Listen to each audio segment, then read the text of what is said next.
Bismillahirrahmanirrahim. Alhamdulillah rabbil alamin.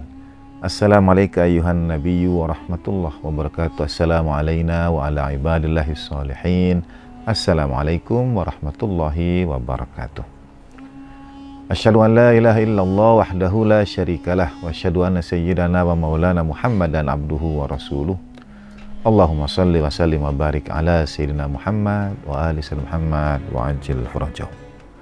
Tribuners, selamat menunaikan ibadah pada hari-hari penuh berkah di bulan suci Ramadan.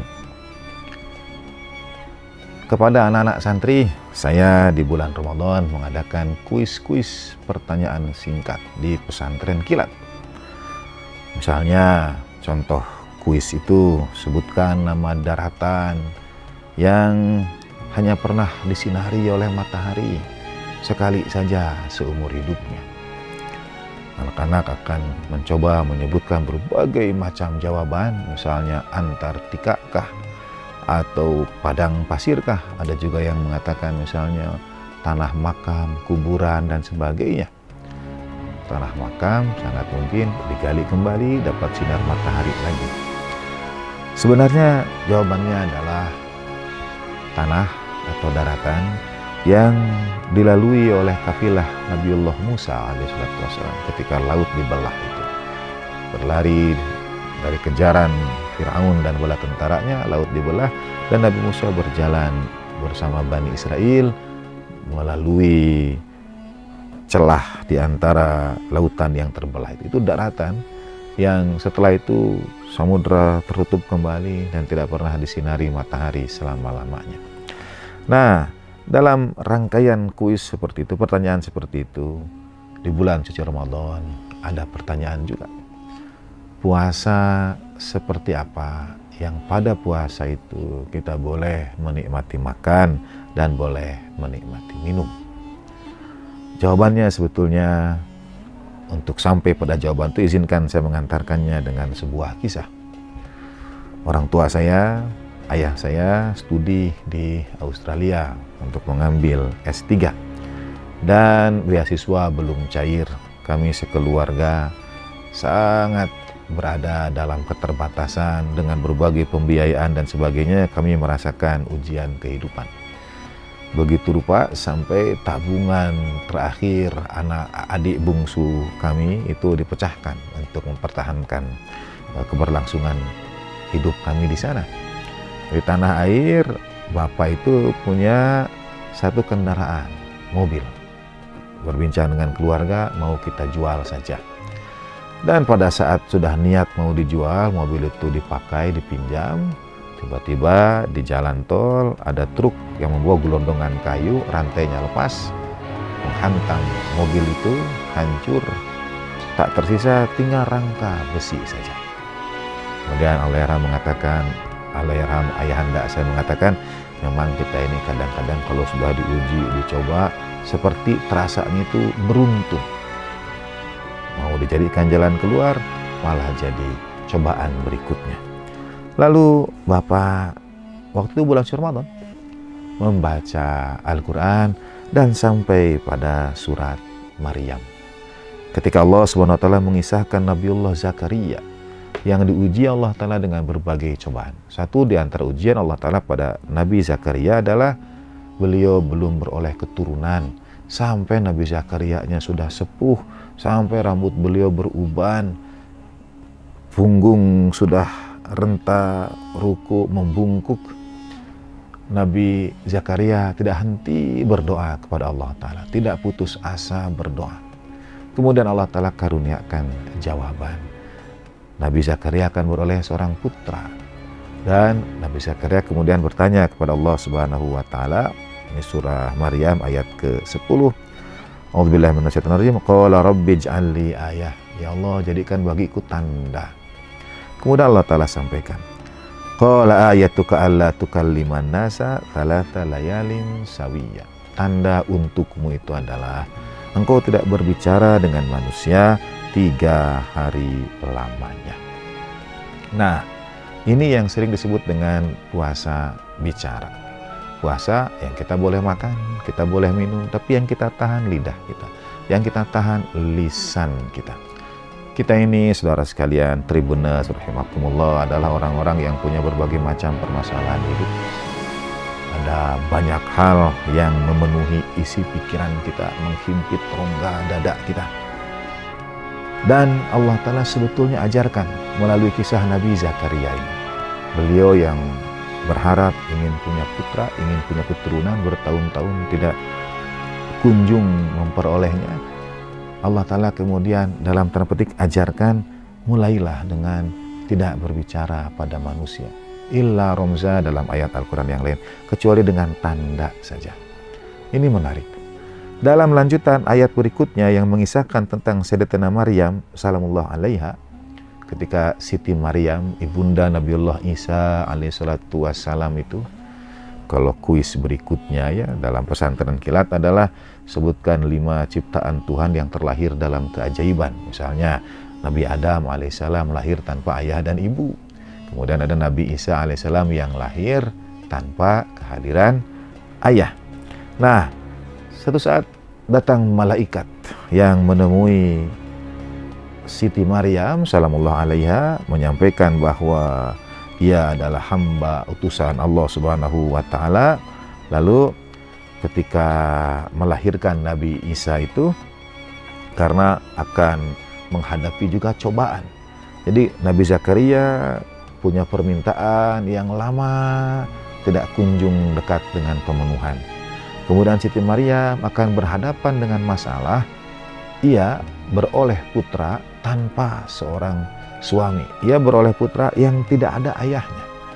Bayangkan, ia akan kembali ke kaumnya, kembali ke keluarganya, membawa anak yang tidak jelas siapa ayahnya. Ini tantangan, kendala, masalah yang sangat berat bagi Siti Maryam sallallahu alaihi. Dan malaikat utusan Allah Ta'ala ini kemudian menyampaikan, Fa'im a'udzubillahi minasyaitonir rajim, fakuli washrabi wa qurri 'aina. Fa'imma tarayinna minal bashari ahadan faquli inni nadartu lirrahmani sauman falan ukallimal yauma insiya. Surah Maryam ayat ke-26. Makan dan minumlah.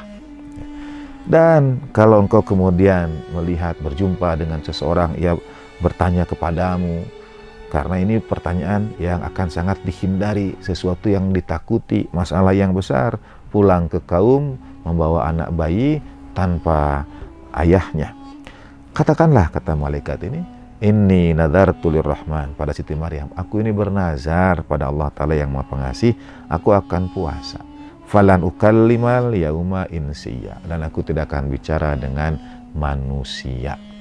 Sebetulnya dua hal ini, yang satu punya hajat yang ingin dipenuhi, yang satu kekhawatiran menghadapi tantangan kaumnya yang mungkin akan berkata yang aneh-aneh macam-macam dan lain sebagainya.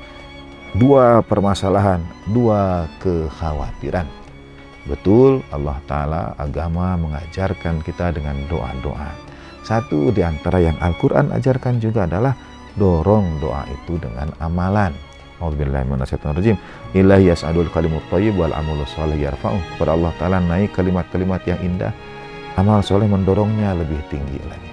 Kita bisa dorong dengan amalan, tapi ada satu dengan amalan-amalan ibadah kita yang lainnya, tapi ada satu amalan khusus yang dalam surah Ar-Rahman ini Allah Ta'ala jelaskan, yaitu di bulan suci Ramadan sekarang ini misalnya. Angkatlah doa-doa kita itu dengan kita menahan lisan kita, dengan kita menjaga pembicaraan kita, dengan kita puasa bicara. Ternyata dalam kisah Nabi Zakaria dan Siti Maryam ini, puasa bicara mendekatkan diri pada ijabah doa, pada pemenuhan apa yang kita harapkan. Puasa bicara juga membantu kita menghadapi permasalahan yang kita khawatirkan. Mengapa demikian? Karena sebetulnya Tribuners, manusia adalah makhluk yang tidak pernah dapat berhenti berbicara bahkan pada dirinya sendiri. Memang ada praktek meditasi ketika kita misalnya diminta untuk fokus khusus, tapi manusia tidak pernah bisa betul-betul hilang, kosong, tanpa kata-kata dalam dirinya. Kata-kata yang masuk dalam dirinya itulah yang kadang-kadang dalam pemenuhan ijabah doa, dalam menghadapi masalah, memberikan kepada kita banyak kekhawatiran.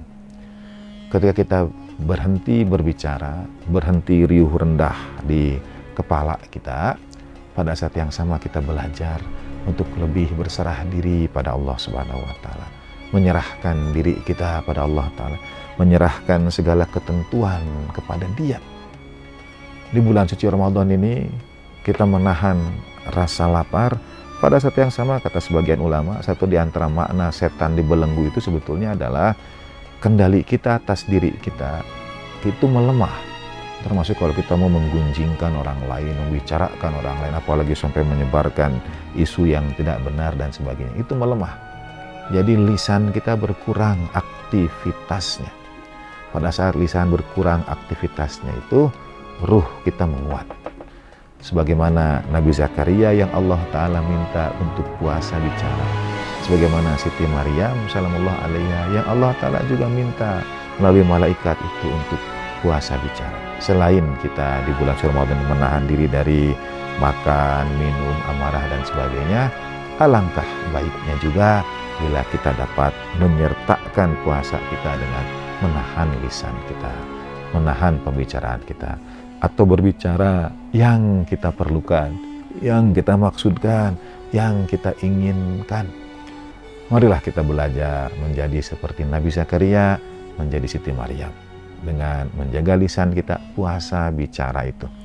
Mudah-mudahan dengan itu kita didekatkan pada ijabah doa, sebagaimana Nabi Zakaria didekatkan dengan harapannya beroleh seorang putra, atau kita ditepiskan dari kita hal-hal yang kita khawatirkan, yang kita takutkan, sebagaimana juga Siti Maryam ditepiskan segala kekhawatiran itu dengan berkata, inni nadartu lirrahmani sauman falanukallimal yauma insiya.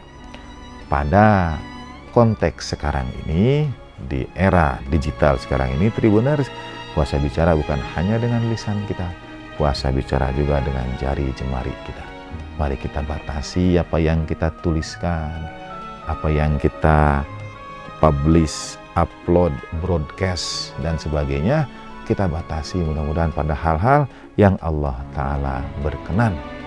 Dengan harapan sekali lagi, dekatkan pada ijabah doa dan ditepiskan dari kita segala kekhawatiran kita. Semoga Allah Subhanahu wa Ta'ala memberkati Tribuners dan keluarga di hari-hari yang penuh berkah di bulan suci ini. Terima kasih atas segala perhatian, mohon maaf untuk segala kekurangan. Terima kasih all crew. Wassallallahu ala sayyidina Muhammadin wa alihi tahirin walhamdulillahirabbil alamin wa lakum minkum wa ma taufiqi illa billah alaihi tawakkaltu wa ilaihi unib. Assalamualaikum warahmatullahi wabarakatuh.